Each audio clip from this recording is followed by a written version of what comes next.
It's Wednesday. Happy Wednesday. Happy Hump Day.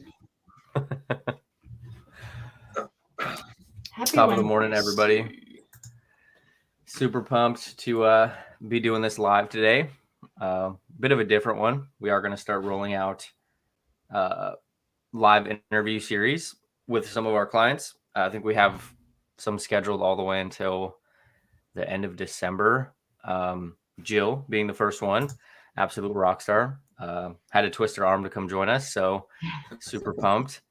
If you guys are watching live, drop a hashtag live below. Go ahead, my man. Yep. I think I'm going to be lagging. I'm going to be lagging today, probably. My country internet's not going to play nice. But like Nate said, make sure you hit that link too for StreamYard. Just click it and you can come right back to the live. That way we can see your names.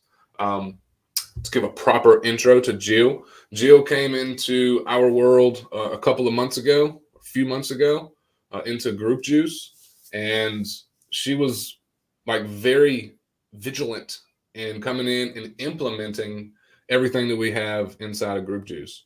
And what's crazy is she's blown up her group way quicker than Nate and I. Like, no shit. She went from like a couple hundred members to over 2,000, and she started to, close a shit ton of sales as well. Folks that really just vibed with her, how she done things, her content, and they were just excited to buy from her. So like Jill's literally made thousands of dollars, and she probably won't feel real comfortable talking about it, but we're going to push her anyway. But she's done some amazing shit. And you guys, if you got questions, drop them in the comments. We will hit those as we go. Anything that you want to know, because me and Nate can talk about our results all day till we're blue in the face. But we wanted to bring you guys some other normal people that have just came online and started crushing it, right? So put your questions down, anything that you got you want to know, and we're just gonna pick Jill's brain a little bit. So I appreciate you guys joining us this morning, and I'll hand it over. Jill, if you could give us a brief backstory of like when you got started. This is mainly for the folks that don't know who you are. Okay. Like what made you want to build a business online? Where'd you start? And just kind of lead us up to where you're at now, things that started working and all that cool stuff. Okay. So I started, I took the $7 course back in last November. So it's been almost a year. And then I pretty much got nowhere. So I ended up, doing other trainings, and really started in January. I have to say that if I had to actually say when I started, I would say January, because I got into a content challenge, and that's when I really started to actually build an audience, because before that I just would occasionally post something, which obviously, as we know, doesn't work. And so the content challenge is really kind of where I got hooked, but I still wasn't getting results. But I was doing everything that they said to do. And, and I was getting like little wins and stuff. But then I found Group Juice, and I joined in May. And this is the story of my life, is that I will join something and I will sit on it, and then I procrastinate. And then I'm like, oh God, I should just do it. And so then I actually implemented what you guys were teaching. And it was like flipping on a switch. It was like a total, it was like almost like a panic for me, because I'm like, oh my God. I mean, people were coming in so quickly. Once I started actually implementing the Facebook stuff, exactly the way you had said to do it, it was like switching on. It was like a switch that just went off in my group. And I had so many people coming in. It was, I almost just like, oh my God, I don't even know what to do. There's so many people. And since then, it hasn't really stopped. I've gotten a little bit better at being able to slow it down so I can handle it, because I'm still working. So my mission when I first started this was just to put a little extra in my retirement, because I'm getting close to that age. And now my mission is to retire my job. Heck yeah. So that's what I'm working towards right now. So that's my story in a nutshell. So, but no, the whole, I actually literally took what you had in your stuff and did it exactly the way you said to do it, and that's what happened. I think it was really cool to see too, because you were like had to stop posting content because your group like exploded. I mean, Well, insane how fast it actually blew up, right? It took me like a year, almost probably 2 years to get that many group members. Well, and as you know, like Facebook only allows you to actually bring so many people a day into your group, because you're messaging everybody, right? So really, I think the limit is probably messaging. And so people were waiting 6 and 7 days to come in because I could only allow so many people in at a time.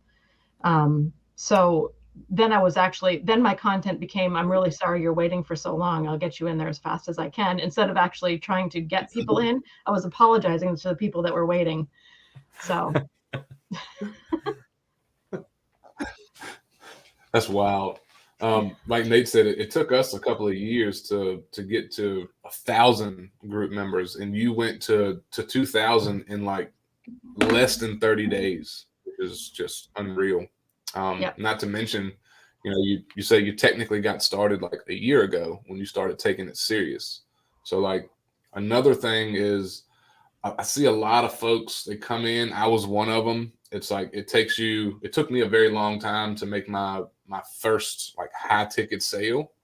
I've promoted all kinds of shit, but a lot of folks, they get in this little rut where it's like, I've been doing what I'm supposed to be doing or what I was told for, months now, and I'm not seeing any traction. So for you, since you've got quite a few sales and success under your belt, is there anything that you would tell someone that's like newer or thinking about starting, or maybe they've already been in the game for a couple of months and not seeing any traction? Is there anything particular you would tell them to focus on that would get them some kind of results, some traction? I would say when somebody comes to me like that, it usually has to do with, to me, in my opinion, is content, and you're not reaching the people that you are targeting. And it's not that you're not doing it, your content's probably just not structured the right way to attract somebody, to keep somebody on your stuff, to share what the knowledge that you have. Because what I find too is a lot of people second guess what they know, and they know a lot more than they actually believe themselves to know. It's kind of that imposter syndrome that comes in. So they tend to hold their stuff back and not realizing how much they actually know, because you just need to know more than the person that's watching your video for it to be of value to that person. And having a clear call to action. So many people don't put a call to action on their stuff. And I have learned if you don't tell them exactly what you want them to do, they're going to do nothing. So having a really clear understanding of what you want when you're actually doing a piece of content and conveying that is huge. And that can usually be like a game changer on your content, just to getting people into your world. Yeah, I caught your live last night where you were breaking that down about CTAs. Super important one, right? You gotta let people know what you want them to do. And there's also that other side of that coin too, is like if you give too many, right, it can be overwhelming. Too many decisions, it could be like option overwhelm. Yeah. Well, and the only CTA that I give is to join my community. We gotta make sure.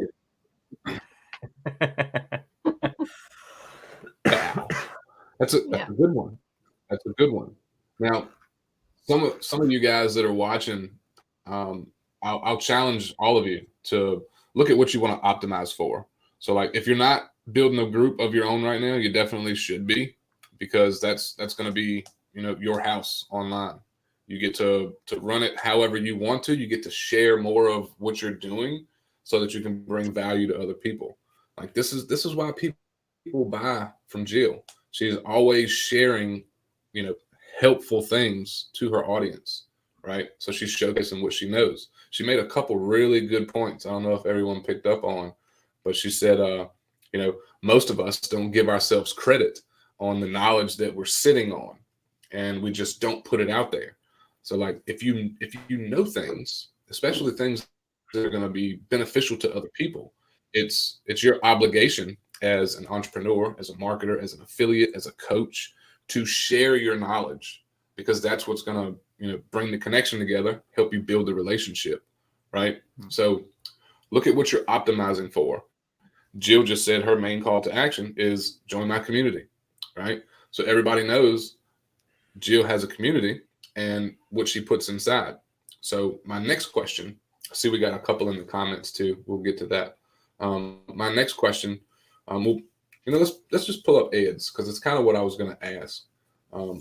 Ed says, what would you say is the main reason for so many folks flocking to your group versus others?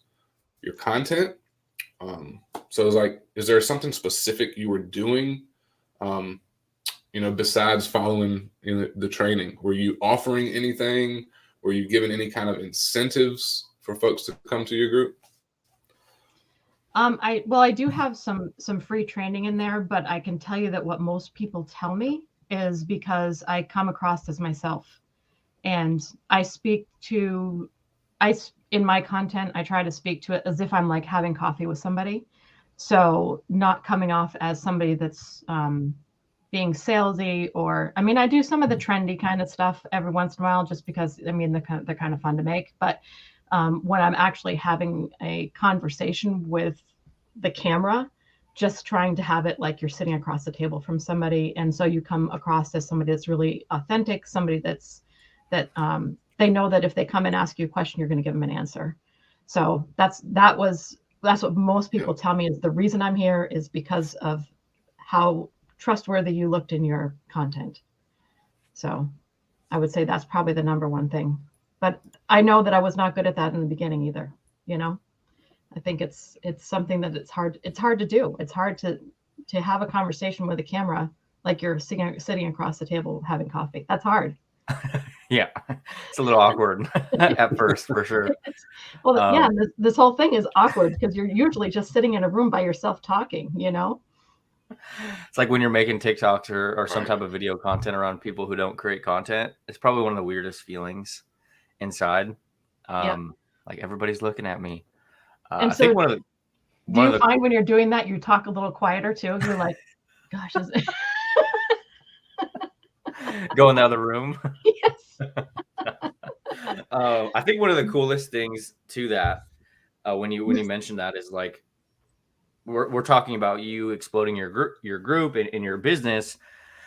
And the underlying lesson for me, anyways, is that everybody who comes into her world and that has came into her world is people that actually connect with her, right? It's not like you pumped up your group numbers or you exploded your group with a bunch of people that didn't really connect with you, right? Like having you up front is crucial and it's super important. We talk about this a lot in like core and everything, but I think that's one of the coolest aspects to it, is because beyond just growing your group, it's like to act with actually people that are like Jill, connected to Jill.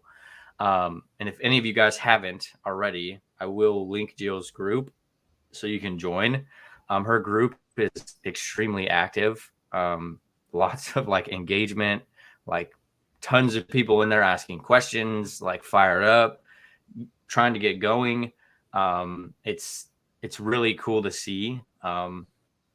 Honestly, right? Her group has more engagement than mine. I'm a little jealous.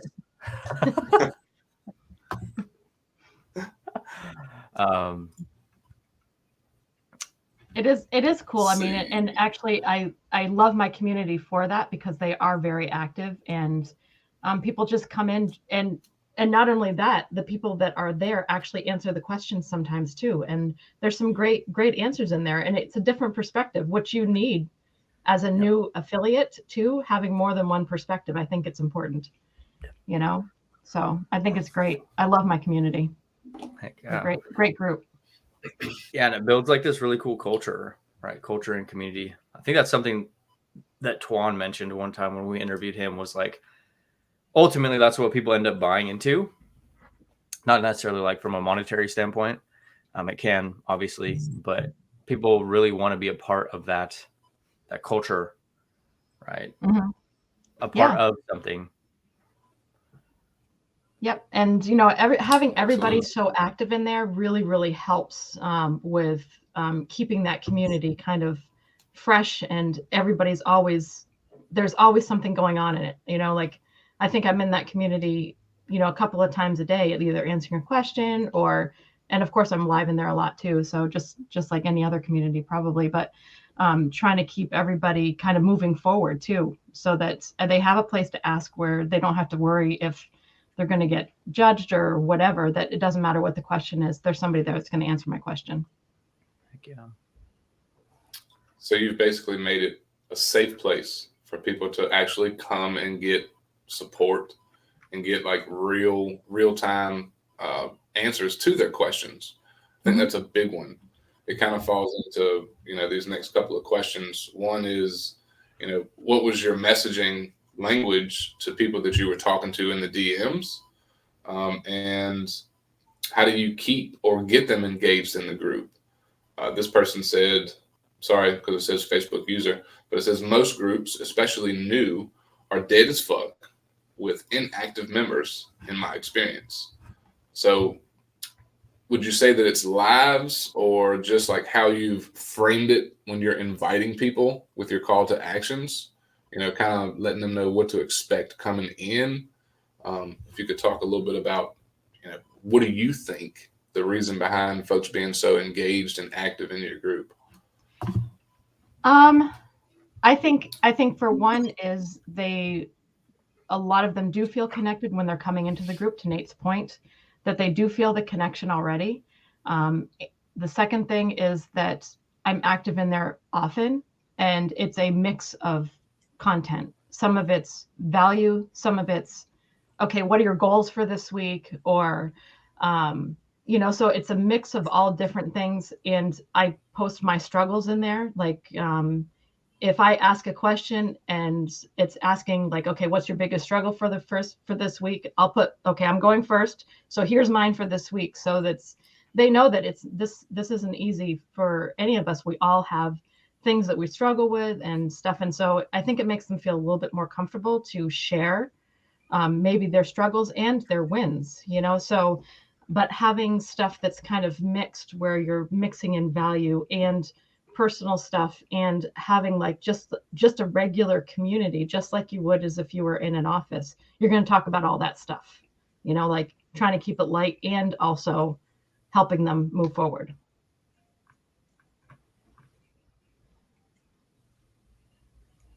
It's a big one. Yeah, but I agree. Yeah, sometimes I'm in some groups that That's a great question. Yeah.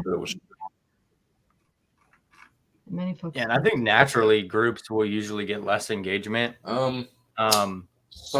And there is this the way that it usually ends up working with groups a lot is like the more engaged they are, the more engagement they get. So I know that sounds kind of like it doesn't make sense, but like if X people are engaging on your content, it's going to then push it out to further and further number of members. And that's a really big one, is like, is not, it sounds like it's not all just business, right? And that's the super important one, is at the end of the day, you are just Jill. So highlighting that in your content is crucial. Yeah. Oh, I think Jill's frozen. Uh-oh. Are you still with us, Jill?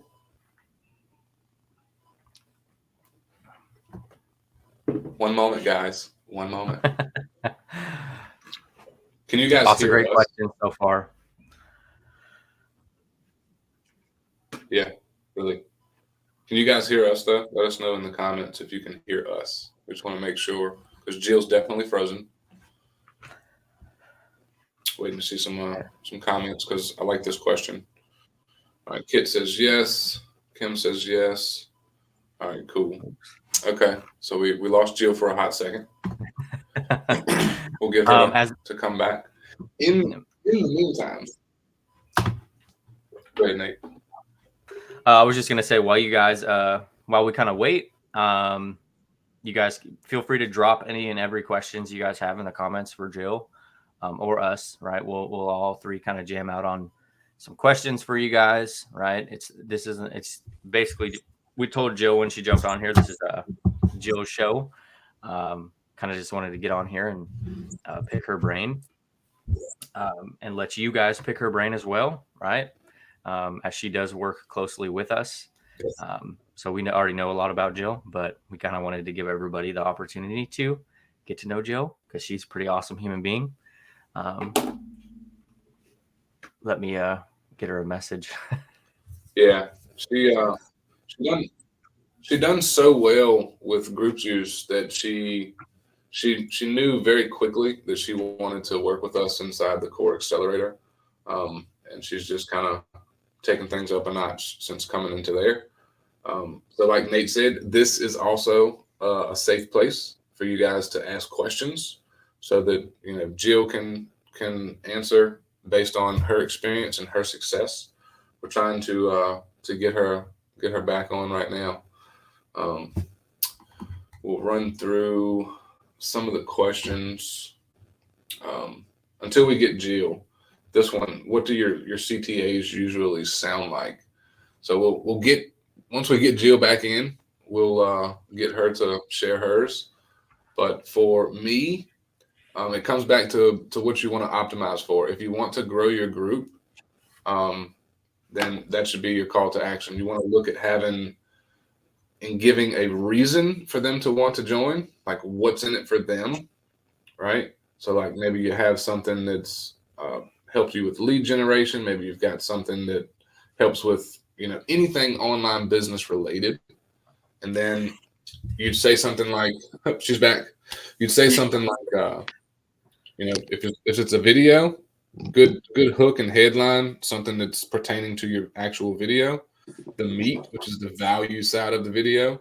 And then when you end it, you want to say, hey, if you want more stuff like this for, you know, live trainings, like I'm very active in my group where I cover X, Y, and Z, you know, then you might want to hop into my Facebook group or my community.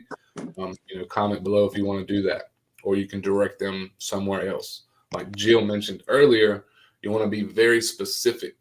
You don't want your viewers or consumers in your audience to guess what they need to do in order to get the thing that you're giving away or follow your CTA, whatever it might be. Jill, glad to have you back. Sorry about that. Got that Obviously, Nate internet. I had to switch to my phone. This question, someone asked, like, what do your call to actions usually sound like? So like if you could give us an example, maybe one or two of like how you structure your CTAs on your videos. Usually there's usually a verbal and a visual hook. CTA, not just one or the other. I almost always put it in writing also. Usually on TikTok, it is check my profile, follow the arrows, and I'll see you on the inside. That's usually my CTA, almost on every single video that I do. When I bring it over into Facebook, I usually put a label over the written part that comes from TikTok that says, check the first comment. And then I put a link in my first comment to my group. And usually it's, and usually I add there, make sure you answer the 3 questions, you know, when you join the group, because those questions are important. So that's usually what I do. That's usually what it says. But I repurpose all of my content, so the CTA doesn't change. The verbal CTA doesn't change. Okay. So yeah, I think that's a really cool strategy too. Is you can kind of use the TikTok and then cover up the text box and change it up for Facebook. Right. I do the exact same thing. And this is a really silly thing, but if you get your label right in TikTok to be as square as it can be, it's a lot easier to cover up in Facebook. So That's not like crooked. Yes. Yep. Or like one really long line, because they're really hard to match. So if you get it to be as square as you can, it's easy to cover. Just a tip. I like it. I like it. Great questions, guys. Y'all keep them coming. Let's see. Ed. Got another Oh one. goodness, that's so tiny I can't see it. Okay, I'm brand new here, I'll read it and the for only you. folks I connect with at the moment are other runners. I've posted videos on Instagram for 358 days. That's absolutely fucking awesome, by the way. That's super consistent. But can I get these folks into my group? Maybe I start hitting their pain points. Yeah. Absolutely. Yep. Absolutely. And that usually is one of the ways that really helps when you have a pain point that you can hit and that you can solve to get somebody in for the resolution of that pain point into your community. It's a really great way to get somebody into your world that way. Yeah, and a really cool thing to think about too is like, obviously with you posting a lot of running and stuff and content like that, you're going to naturally build up an audience of people that are similar to doing that same type of stuff. So you can also look at like you as well, right? You're a runner. You're diving into building an online business, building an online brand, and stuff like that. So without a doubt, do what you can to get them into your community, into your world.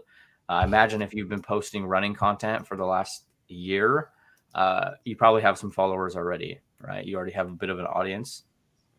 So you can definitely start there, right? Or even start posting a little bit different content, right? Still do your running stuff, but start mixing in other stuff like what you're doing with your online business. And that will start like kind of causing a divide in your audience, not in a bad way, but it will also allow you to start pulling the people that are interested in both things over into your communities or over into your world on an even closer level. Unless your group and stuff like that's about running, then you're 100% good to go. Yeah. I'll share a quick smidget on that too. You know, Nate gave some great advice. So did Jill. So like, I'd be curious to know like if it's all running related content, if you're having call to actions, are you sharing anything that's business related, like Nate said? If not, I will definitely look to make that small pivot. If you're already connecting with runners, that's great because those are folks that you're going to vibe with, right? So you could even put out a post, something simple saying, hey, you know, my runners, is there anyone who, you know, has an online business or wanting to run an online business or start an online business? Kind of getting some real-time feedback from the folks that are already following you, and you'll probably attract some more people as well. But like putting feelers out there around, you know, what you're doing, what you're involved in, you know, the kind of things that you teach, you know, what's inside of your group. So I've seen some people mix health and make money online. So it's like they give tips and tricks around, you know, how to eat well, exercise, you know, different exercises to help with different parts of your body while they're mixing in, you know, the online business side of things. So I definitely challenge you to make that pivot if you haven't already.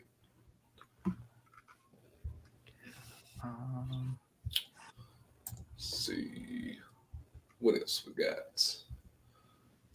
We got Bobby. What social media Yeah, platforms are you posting on?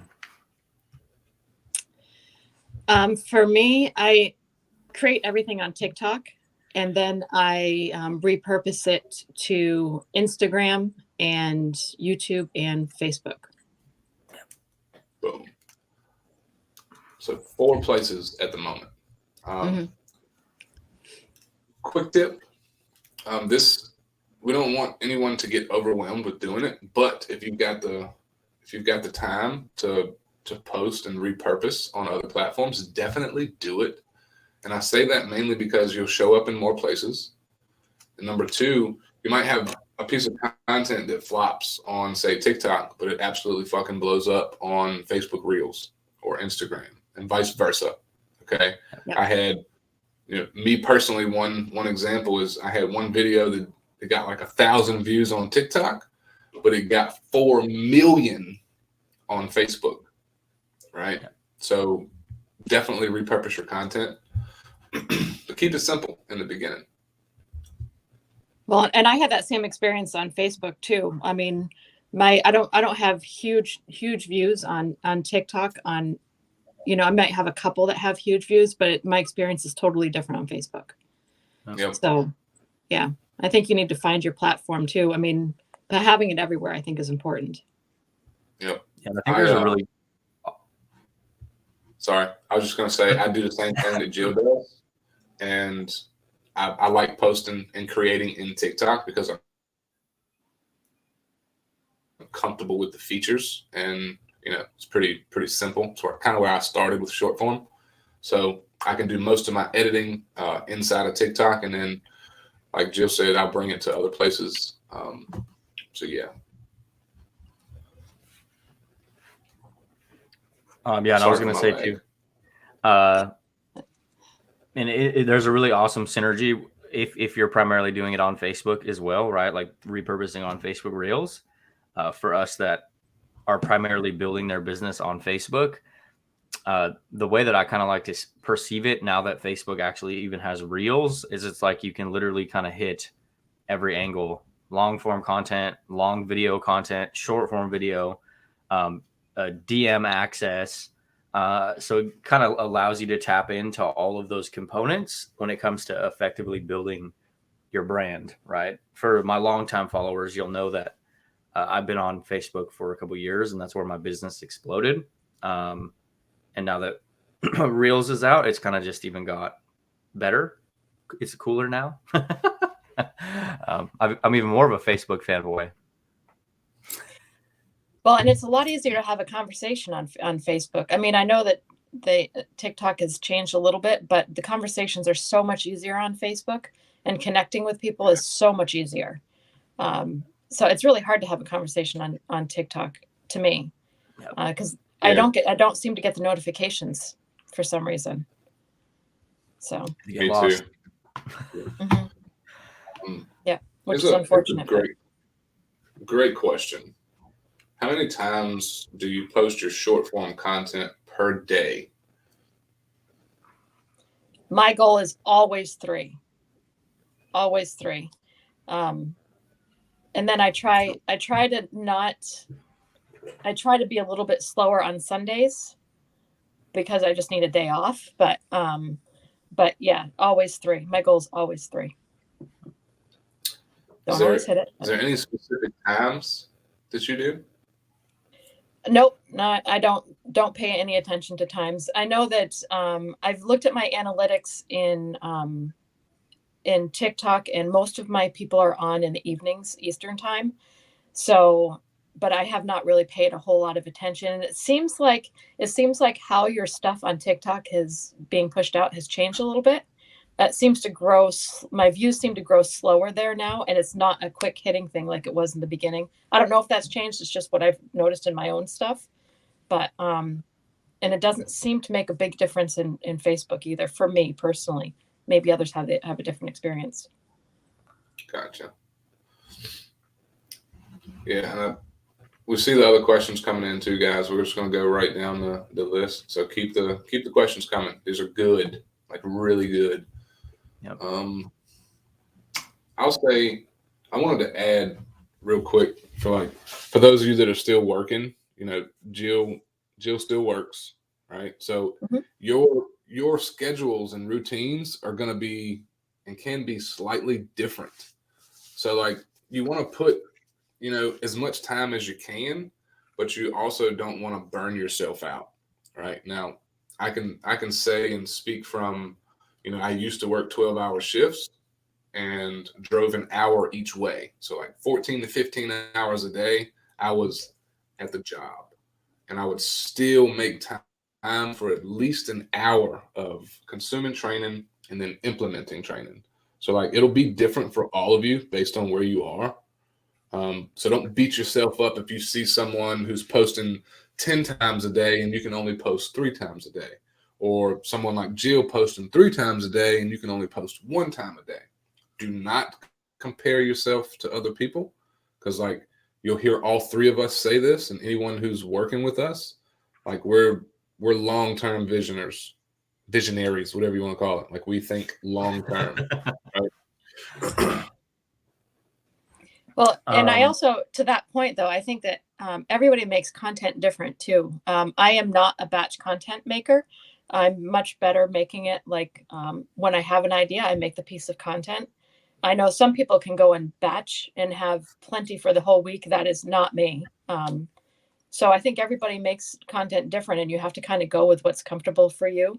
Because if you don't, you're going to hate it. You're going to not like doing it. It's going to stress you out more than anything. Yeah. Super important one. I agree. I'm like a mix. I'll do like half batch, half on the fly. A lot of my TikTok content I'll batch, but it's about finding your own flow and what works well with your lifestyle and you as an actual person. Kind of goes into this next question too.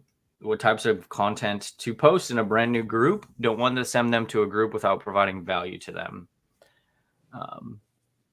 So what, I guess when you first launched your group, or when you first started like really hammering your group, what is the content style you kind of leaned into very heavy for a while? Going live in my group, inside my group, doing trainings that were 30 minutes. And I was doing 2. Now I do 1 a week, because now I have groups of people that have, like I have my Jill's Juice, like everybody that's in Juice, group Juice with me. I have a group for them that I spend time in there too. So now I only go live in my big group once a week. But when I was first starting, it was twice a week. It does a couple of things. It actually gives you some content in the back end for them to consume when they come in. And it gives them some really great starter information, because it's going to be most people that are coming in are looking for, how do I get started, and what do I do first? How do I pick like what products I'm going to promote, all that kind of stuff. So it gives them some really great how to get started stuff. I like that. Most people sleep on that. And what I mean is, like Jill said it earlier when we first jumped on live, it's like people overthink what they know and what they like think people want to see. But here's the deal. You're going to have a large percentage of brand new people coming and seeing your content. So like Jill just said, like I'll tell this to anyone. If you're brand new and you're starting a brand new group, view it as a journal or a diary. Like your group, that's your online home, right? You get to pick who comes in. You get to set your own rules. You get to share whatever the hell you want to, right? Just based on what you're doing, what you're learning. So if you're curious about, what kind of content to put in there, start with the basics.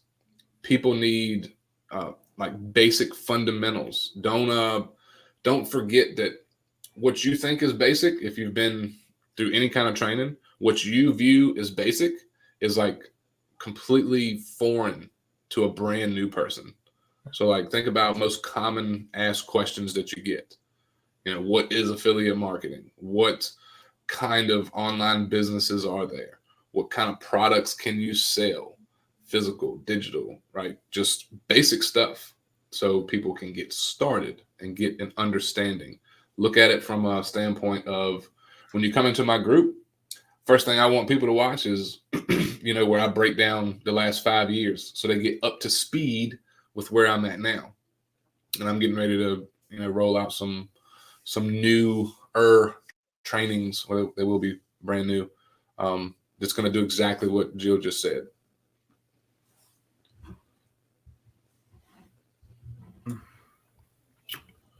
Yeah, and I think that's a really, really powerful one. Is like new groups or like just starting your group. Look, I'll usually encourage this all the time. Is look at leaning heavy into like story as well.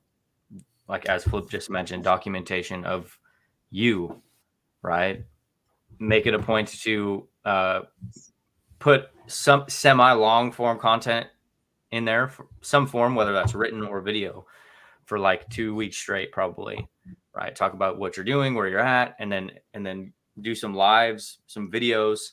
And I do know, so I just, to be clear, I do know if you're just looking to get started, it's a extremely intimidating ask, but it'll be worth it, right? And just to shed light, like nobody is good at it when they start, right? It's when I first started writing Facebook posts, it took me all day, right? I'd be at work. I remember I was working and I would literally write the entire Facebook post on a piece of paper, and that's how I would do it. And then like on my lunch break, I would go and write it out in my phone. But it gets easier as you're doing it and moving, but documentation of what you're actually doing is very beneficial, especially over prolonged periods of time, right? Yeah. Well, in your first few lives that you do in your group, I mean, I know that I was so nervous, like I was, sweating bullets. And I mean, I was scared as shit to get on the camera, like, oh my gosh, like this is like because it's you, it's all about you. It's not like going live on TikTok where, you don't know. I mean, you're putting this in your group and it's going to be documented in your group. And it's one of those things that probably took me, I would say, probably 6 or 7 videos. Now I don't even think about it. But then I would be like in almost a panic in the beginning of the day until my live, and getting myself all worked up until I actually did it. And then it was like 20 minutes, a 20-minute live. And I'm like, phew, thank God that's over. But you get used to it. It's like, I mean, you do get used to it. Now it's no big deal. But another question: do you do YouTube shorts or just regular YouTube? Oh, funny you should ask that. So last night I don't go live on TikTok very often, and so I decided this week that that's going to be one of my focus that I'm going to actually start going live. And so I'm like, well, if I'm going live, I'm going to make it worth my while. So I went live on Facebook, YouTube, and TikTok last night, all at the same time. I don't think I had a viewer on YouTube, but YouTube's kind of weird. I think when you first start, I don't know, but so yes, I put all of my shorts out on YouTube. I do have some long form content, and I just started going live there yesterday. So yeah, YouTube can be awesome, especially if you're leveraging shorts. It can really push you past that 1,000 subscribers. And then going live and stuff. I know when I was doing it, I would go live a lot way earlier on. The one thing, if you are going live on YouTube, some type of consistent schedule seems to be a big metric, right? Where your subscribers will build up like a acclimation to you going live. Kim asked an awesome question. Do you mean Facebook Reels when you say Facebook? Yes, actually I do. I repurpose all of my TikToks into Facebook Reels, but then I also do content on my profile and content in my group. So 3 places. Yep. So you mean like written content and live and video content, right? Just Yes. So people that are watching can get context, right? Yep. Good point. Can you give us a little insight into your day so we can maybe understand your schedule, SOPs / daily routine? Ooh. Oh, so that's a big question.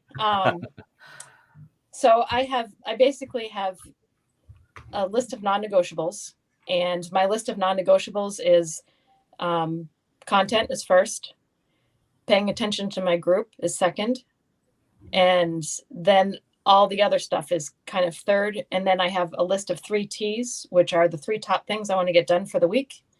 And then I have my list of to-dos. So I basically use my list of to-dos to fill my 3 T's. And it doesn't come off the 3 T's until it gets done. And then I pull something off of my list that I have waiting to put into my 3 T's, whatever I think is important. As far as like a schedule, my schedule is when I can, but sometimes my non-negotiables, it doesn't matter the time of day, those are non-negotiables and they get done every day without fail. Other than I don't always get the 3 pieces of content because sometimes, life just gets away from you. And before you know it, it's 9 o'clock and you haven't made 1 piece. Well, I'm not going to cram 3 pieces in at that point. So I'll just make sure a non-negotiable would be to get at least 1 out there, if not 2. Even if it's 9, 10 o'clock at night, it doesn't matter. I get content out there every day. I haven't always been good about that, but the consistency is key. So you definitely do way better if you're more consistent with that.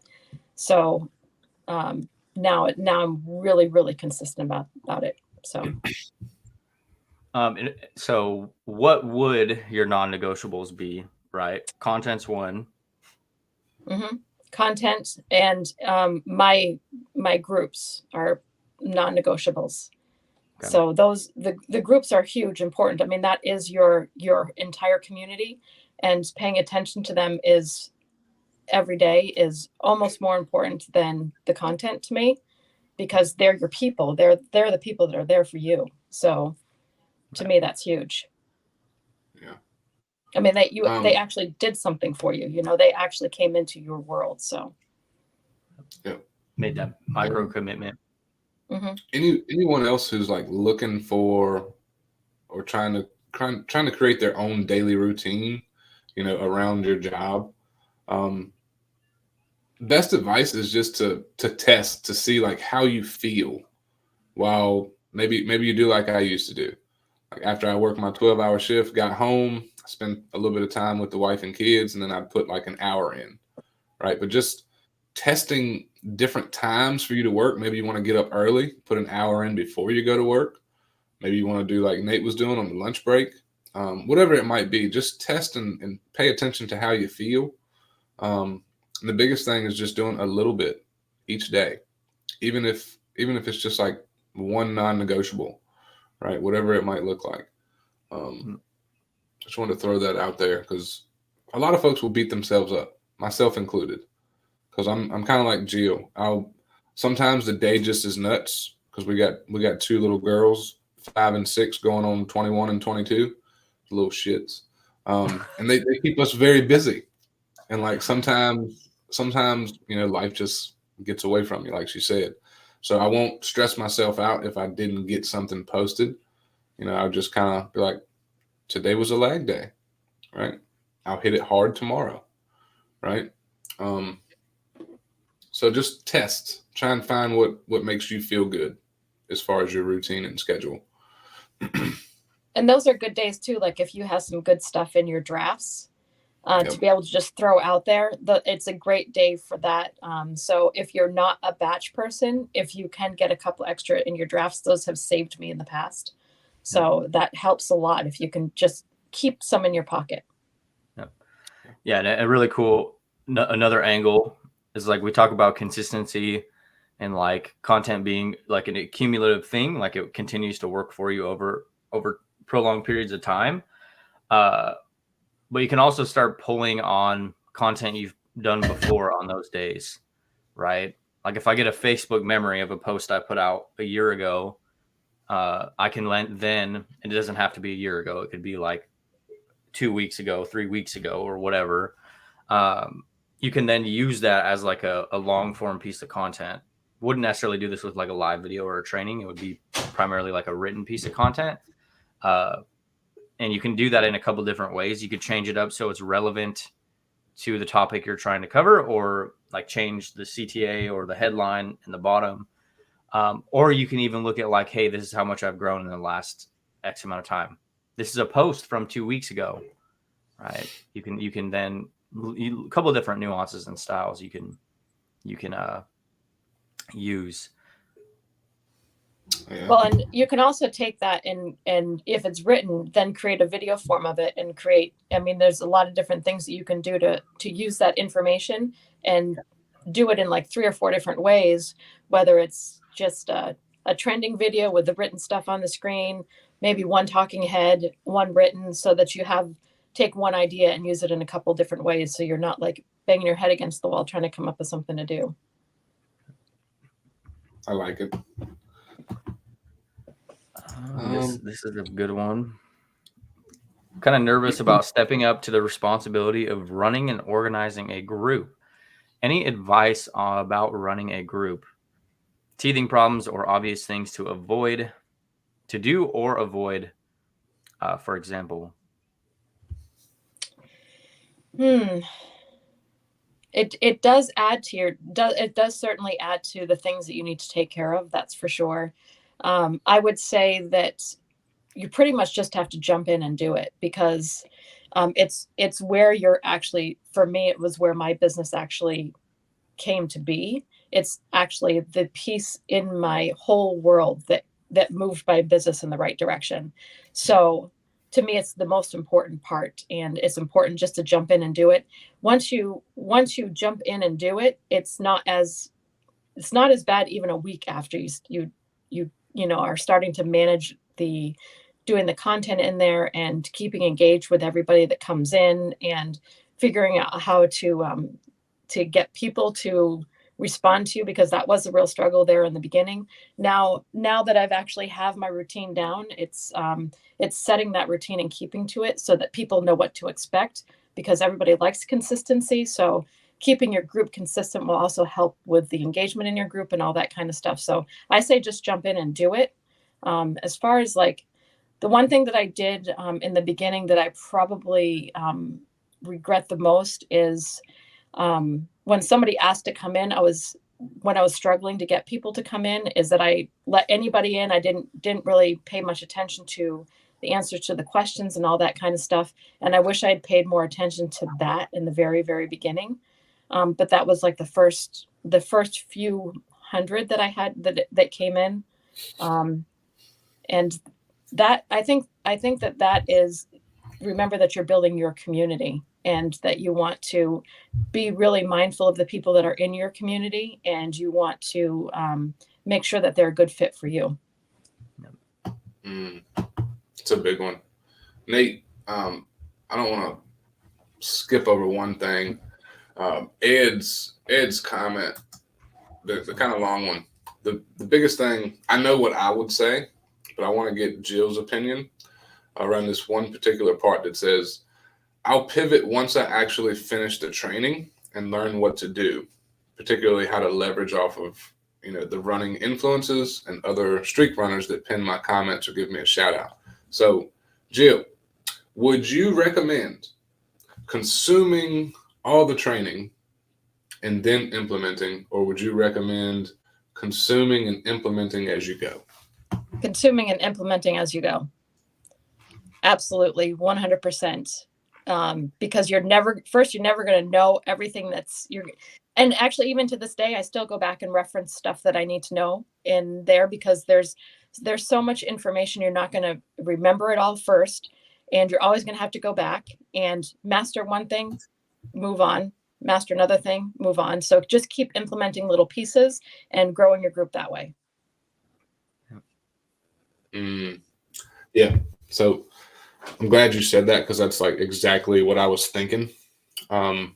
I used to try and do that for the first 3 years. I'm going to consume absolutely every fucking thing that I can, and then I'm going to implement. And it just messed me up. You will not get the things done that you think you will, because exactly what Jill just said. You're never going to remember everything. So like trying to cram, and then implement, you're going to miss some things. So like I still go back and look at some of the trainings and stuff that I've invested in. So definitely take Jill's advice on that one. Let's see this. Well, and you also it can be paralyzing to do that too, because you end up not actually moving anything forward. Instead of moving it forward and saying, oh, I probably didn't handle that quite 100%, go back to the training, figure out how you should have handled it, and then do it differently next time. Because it's almost like you have to start just kind of moving, even if you're failing forward. It's kind of like, that's how you develop your business and how you want to do it. Yeah. I'm not really sure like who this is, number one. but what exactly they mean. I know that what we teach, so I'm assuming you're probably inside Group Juice for this Facebook user. So I'll just ask Jill. Jill, you went through some other things before you found us. So like, how was the transition for like how we lay things out versus what you had already went through and learned? Like, was it hard to transition? Did it make more sense? Was it difficult? It was the transition wasn't hard, but the one thing that really helped me was it helped me to show up as myself. And you know, a lot of the training that you see before this, it's, oh, well, just go and do what other people are doing, or this is what you should be doing. And instead, when I came into Group Juice, it was just like, just go out and be yourself. Just go out and just be who you are.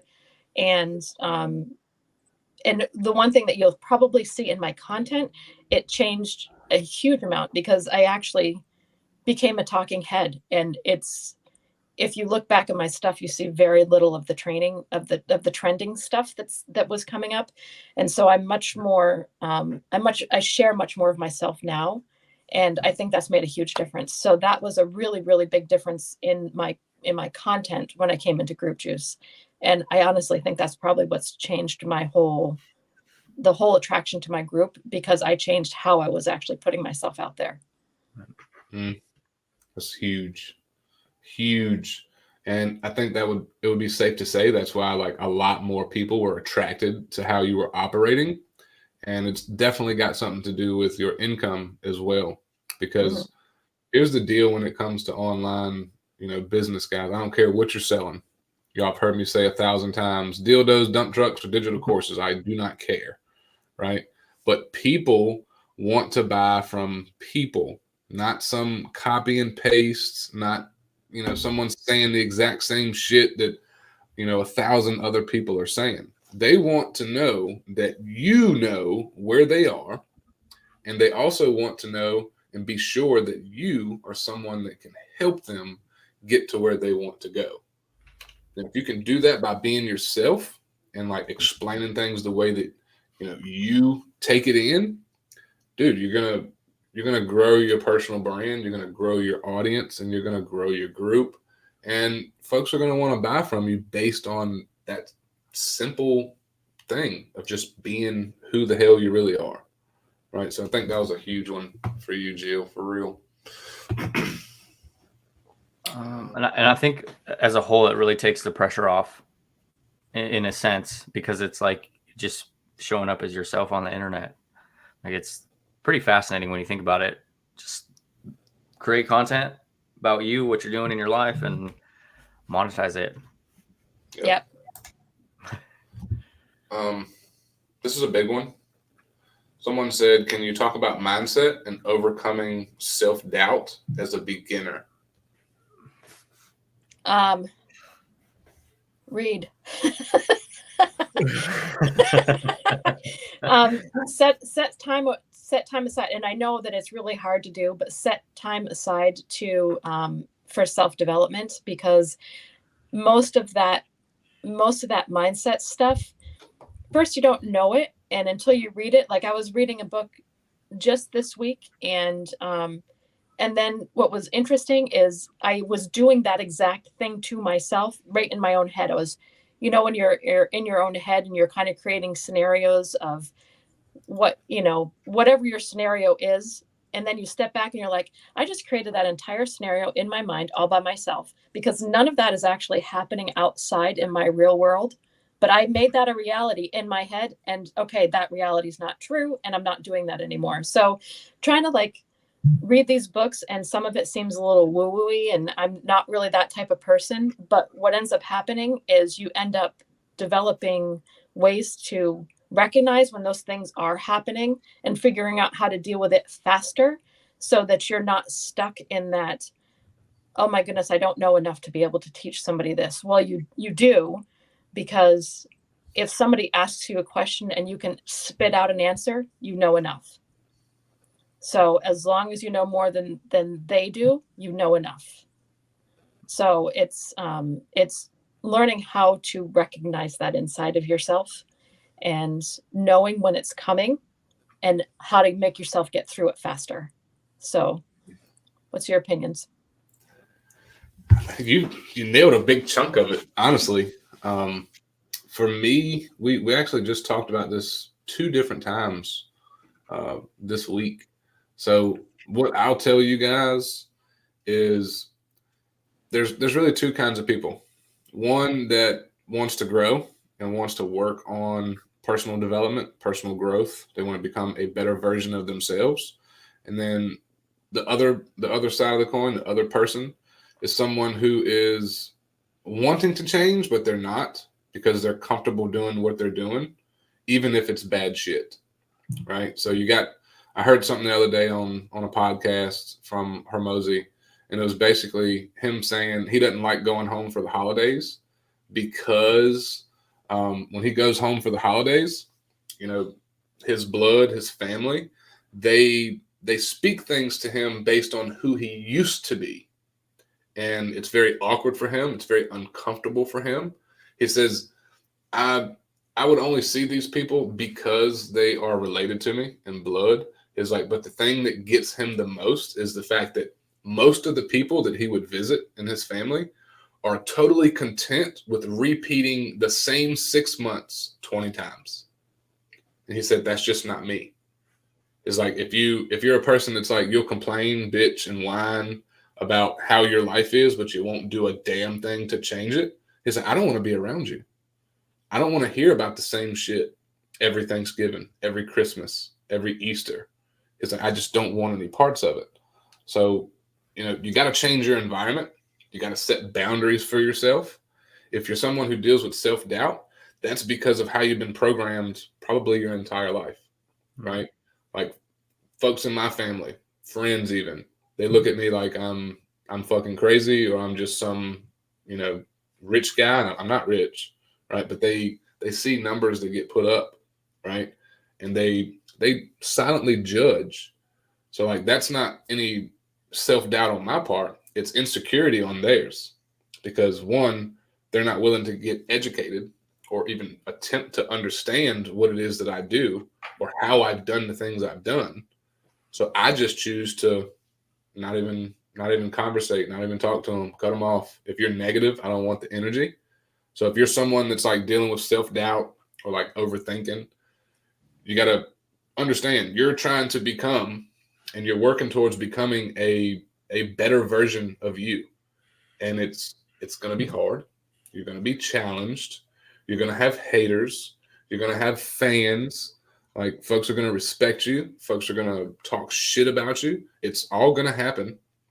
But you got to be willing to put the blinders on, change your environment, and surround yourself with people that normalize the things that you want to do. That's my whole mindset, self-doubt in a nutshell. Yeah, and I'll piggyback a little bit. I won't get super tangential with it. But once you, like Jill mentioned, right, once you kind of become aware of it and you understand it and you learn it, I'm a big advocate for embracing it. And I don't mean to say that like I stew in my self-doubt or anything like that. It's the fact that I know it never goes away, or that it happens in different stages. It's something that most of us do all the time, and continuing to go through it either way, right? Like the one of the biggest things this year, right? I've faced self-doubt hundreds of times this year as our success has got bigger and bigger and bigger. And it's like, I'm just a regular guy, right? And then all this stuff starts happening and I'm like, what the fuck? Like it doesn't go away. Like it doesn't go away, right? So when I say embracing it, it's like, once you understand it and you know how to get yourself out of it, and like, you reset. I think that's one thing that me and Flip talk about a lot, is like how fast you're able to reset from getting in these pockets of demotivation. Is just understanding that it's all right. It's not like it's the end of the world if it happens, 100%. 100%. Well, and what's interesting about that is like when you were first starting, it was like you would go through a week where you wouldn't post anything because your self-doubt and your, would be like, oh my goodness, there's no way I can do this. So you wouldn't even do anything for a week. And now it's like, okay, that lasts a day now, like And I'm still not giving up the posting because I know I have to do that because that's a non-negotiable. So it's like you slowly see your mindset change over time. Yeah, you see it in real time. Like I still have days where I'm like, I'm pumped up, I'm feeling good, I'm feeling like a leader, and I'm just like on point with my content. And then like, a week will go by, well, I'm super consistent, and then I'll just get hit, and it's like, I don't know what to do. I don't know what to talk about, right?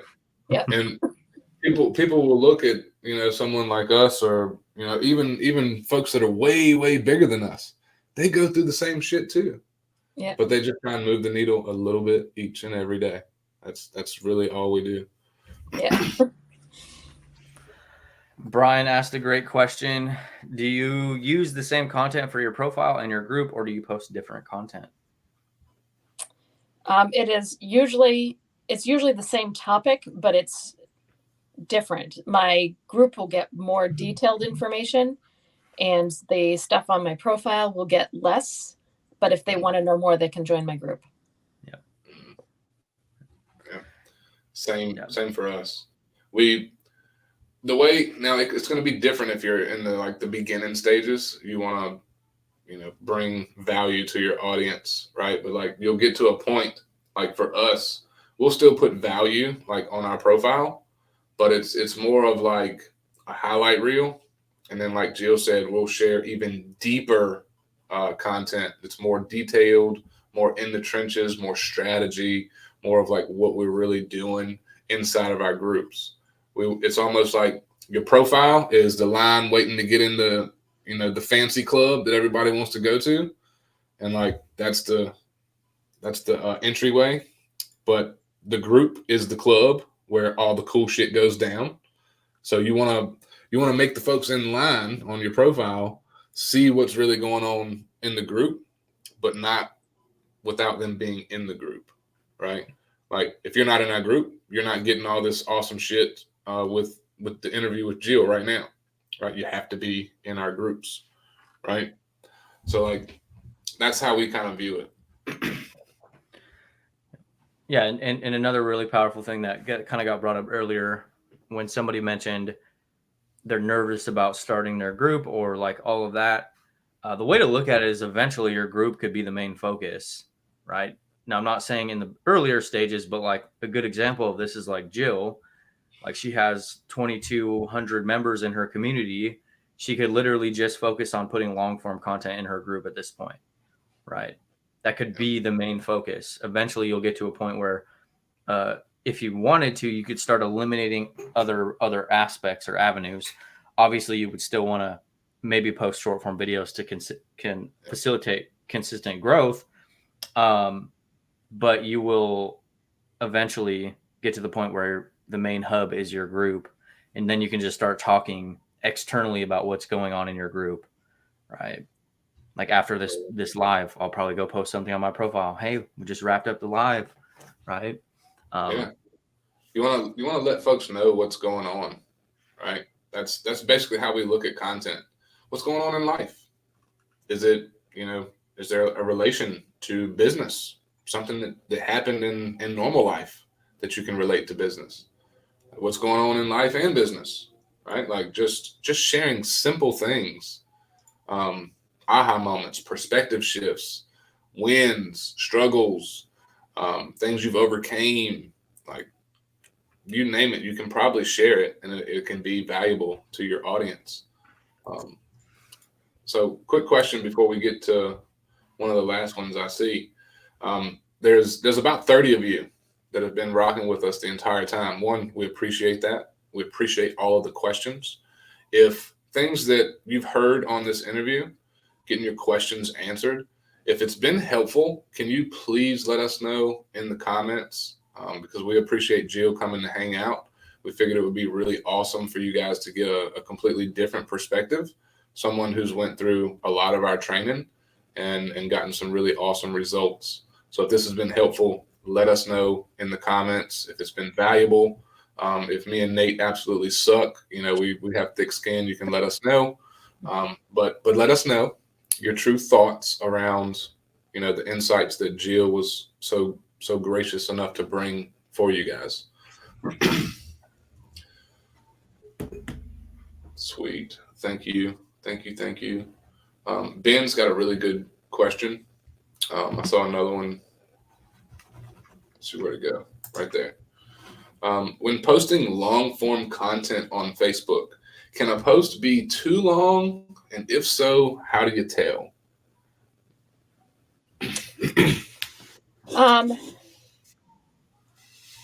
I think that yes, sometimes it can be too long. I think that sometimes people end up skimming it. So how I deal with it in mine is, especially if you're inside your group, it's a lot easier to do, is highlight the really important pieces, because you have some people that are going to sit down and read every single word. And for those people, it's not too long. And then you have some people that are actually only going to skim. So if you highlight the really important pieces, and like you want this, and this to make sure that everybody reads, because there's going to be people that only read the bolded stuff in it. So make sure that you can bold stuff, that they get the same message. But then you're going to have people that are going to want to read because they're just readers, and that's how they like to consume information. So can it be too long? And the answer to that is yes and no. But make sure that you are accommodating for both groups. So structure your content that way that you can actually just highlight a few things for the skimmers. There's something that Nate's kind of become known for, and I want him to share that, because Jill made a very, very good point. It can be too long, but it also can't be too long. So it really depends on your message. Like, you want to make sure that you're getting to the point, and you just don't want it to be some long, drawn out, boring ass shit, because you want to keep people reading, right? So there's something that Nate says about, leads, short, long. I'll let him throw this out because it sounds really good when he says it. I always fuck it up. No, yeah. So it depends on the goal or the objective of the piece of content at its core, right? And the phrase that Flips put me on the spot, so I'm probably going to butcher it, is short content, long sales process, long content, short sales process, right? And the thing to think about is you have the ability to really utilize different types of content depending on what you actually want to do, right? Like, so if I wanted to get people in my group, I wanted to get people to come see this live, I wanted to get people to maybe potentially kickstart a conversation, I'm usually going to lean more into like a shorter content style, because naturally it's going to get more engagement. People are there's more room for interpretation in people's brains. They're going to raise their hands more. You're going to generate more combos, right? Versus if I'm like actually potentially looking to move somebody into an offer or a sale, the bulk of my content's going to be longer, because I'm going to let that content do more work for me. And I'll have to do less in the DMs, right? I'll have to do less in the conversation, right? As far as it being too long, I wouldn't necessarily, I mean, I've seen some posts that are like crazy long, right? 300 words ish, I would say 350 maybe. But it depends on the goal, right? Yeah, Jacob will tell you. Jacob said it many times, like 200 to 500 is all you should need to get your point across.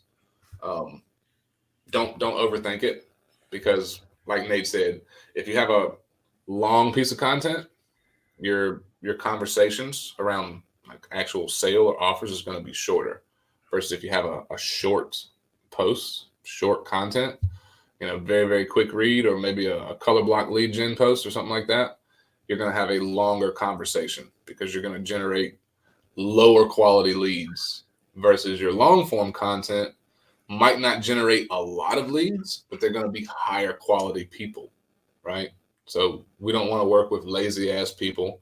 We don't want to work with folks that don't understand cost versus investment, right? Because it took me a long time to understand cost versus investment, to be honest. But I'm a guy that'll sit here and tell you that I took $1,500 and turned it into multi six figures. So in my eyes, that was a fucking great investment, right? It's because now I'm in control of things. I've got these skills that nobody can take away. We're able to put things together in trainings to help folks like Jill. There's a lot of people that actually like our shit. It's kind of humbling and amazing. So write what you want to write. Just get your point across. Let folks know who you are, what you're about, how you can help them, and what it looks like. We go hard on the plan and process. That's why the reason we do that is so folks know what it's like to work with us before they ever decide to buy from us. We want them to know like what it's going to look like. What kind of things should they expect? What kind of results can they expect? Right? What's required of them? Who do we want to work with? Who do we not want to work with? Can I have this? Right? Let's see. So lots of stuff like this for you, Jill. Super helpful. So glad I found you guys. Thank y'all. Very helpful. Jill answered my question exactly, even though I didn't ask it clearly. Good job, Jill. Can we get a replay of this live? The replay will be up. So if you miss bits and pieces, maybe you're at work, that's totally fine. This replay will be up. Jill will likely also have a copy. Feel free to go and check out Jill's group. Jill, if you want to tell some folks like where they can find you, feel free to do so. Yep. Well, my group, I think Nate said that he'll put my group in there, but it's Make Money with Jill right here on Facebook. So yeah, jump in. Make sure you answer the 3 questions though when you come on in, and I'll get you right in there. Absolutely, everybody's welcome. Yep. Somebody asked, what's Jill's TikTok handle? Make Money with Jill. I'm actually Make Money with Jill on every single platform. Keep it simple. I like it. Picasso. Yeah, Picasso. Yeah, absolutely. Does anybody else live their life through like TikTok sounds and quotes? Just me? Yeah, it's awesome when you hear like a passing radio and you're like, oh, I know that dance. I've seen that dance.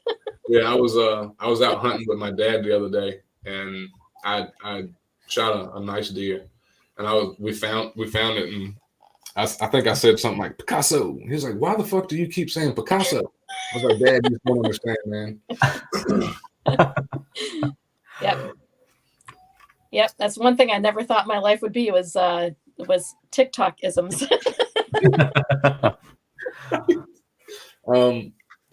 So is there any other questions for Jill or us at this point before we get ready to wrap things up? I want to say I appreciate all of you guys that have been watching.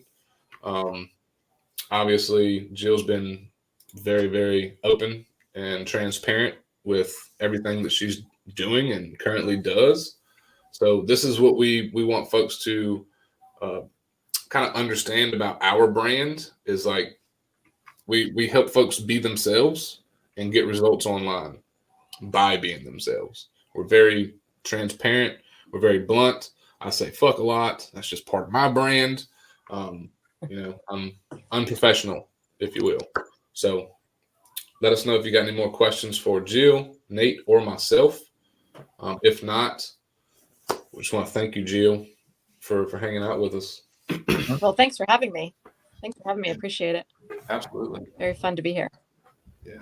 Thank you. We'll give it about 30 seconds because I know there's a slight lag between. Just want to make sure no one else has any questions because I think we couldn't even put like a topic on this one because so many things were covered. So many awesome questions from you guys too.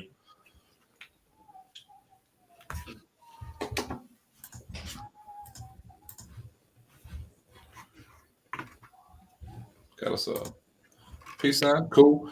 All right, guys, we're gonna wrap it up. Great. You guys have a great day, and as always, we'll catch y'all on the flip side. Bye. Bye. Hey, guys.